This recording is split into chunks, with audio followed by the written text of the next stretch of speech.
Assalamualaikum warahmatullahi wabarakatuh. Apa kabar sobat sekalian? Jumpa lagi di channel Enerpol. Kali ini kita akan membahas berita hangat, yaitu dari Dahlan Iskan yang bicara tentang persepsi yang dibangun buzzer saat ini ya di medsos bisa kalahkan fakta ya.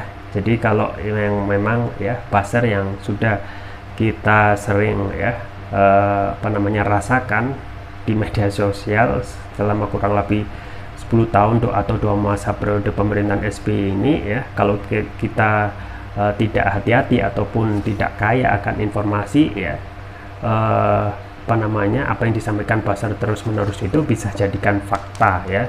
Jadi hal yang tidak benar ataupun informasi yang disampaikan terus-menerus itu akan ya, kalau kita tidak bisa memfilter ya, bisa jadi fakta dan mengalahkan hal-hal yang sifatnya hoax gitu ya. Ini menarik disampaikan oleh Dahlan Iskan, dan Dahlan Iskan kita ketahui adalah mantan Menteri BUMN ya.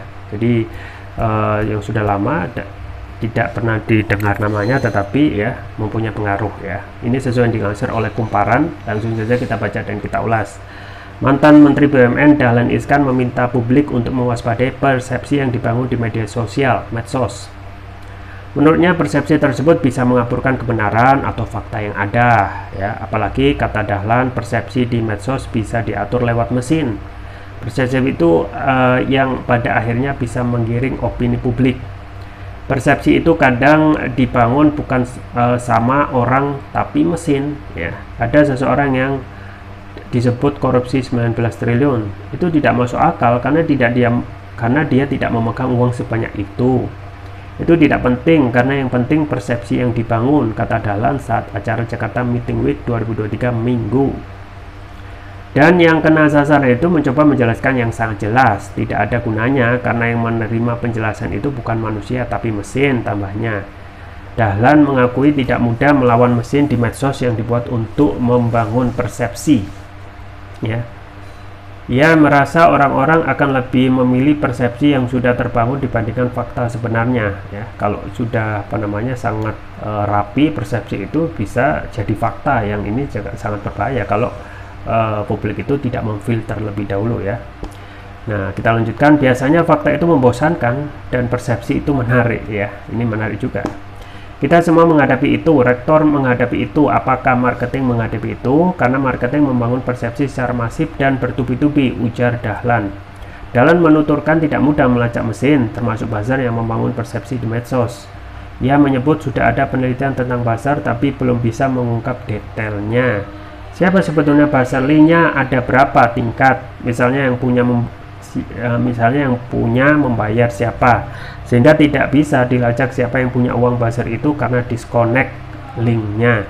Ini tantangan baru terutama bagi orang-orang yang menegakkan keadilan dan kebenaran, tutur Dahlan ya.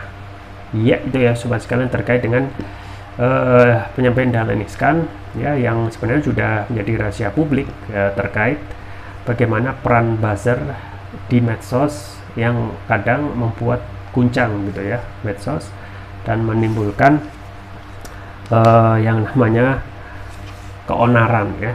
Jadi kalau zaman rezim Jokowi ini ya tidak pernah dikenal yang namanya buzzer sebelumnya ya. Kalau orang yang memenangkan kontestan ya atau medianya presiden itu ada, tetapi buzzer ini berbeda gitu ya. Dan ini populer pada rezim Jokowi gitu ya. 2 periode ini terus-menerus dihantam dengan peran buzzer yang coba mengaburkan fakta sebenarnya dengan memunculkan terus-menerus informasi yang nggak benar ya, yang akhirnya membentuk persepsi mengalahkan fakta sesungguhnya ya.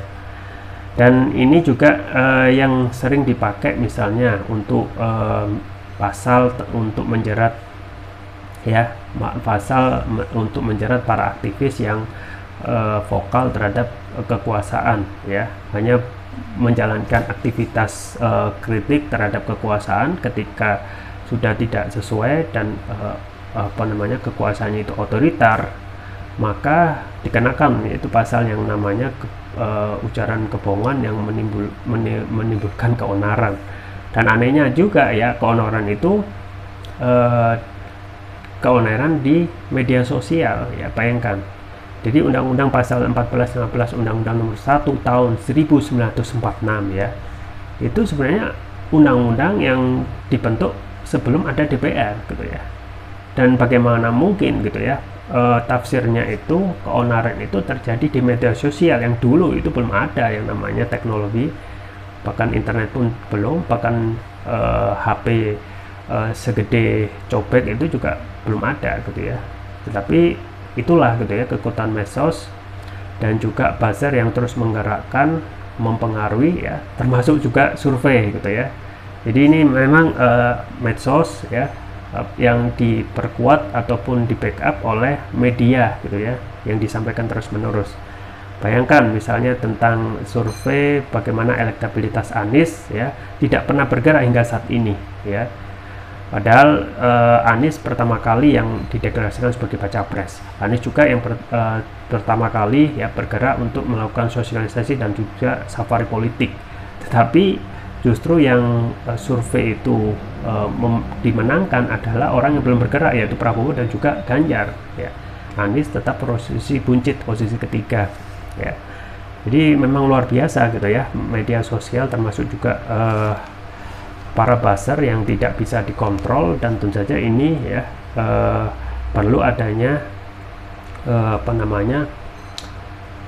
pemahaman dari publik untuk bisa memfilter ya terkait dengan informasi, karena informasi saat ini ya tidak bisa direm ya, datangnya jangankan per menit, per detik itu informasi deras menghujam di perangkat smartphone kita, yang kalau kita tidak teliti dahulu gitu ya, dan kita tidak bisa termakan ya, ataupun kita terus menerima saja, maka apa yang disampaikan oleh Dahlan Iskan itu bisa benar, bahwasanya persepsi itu terus menerus dibangun mengalahkan fakta yang sesungguhnya gitu ya.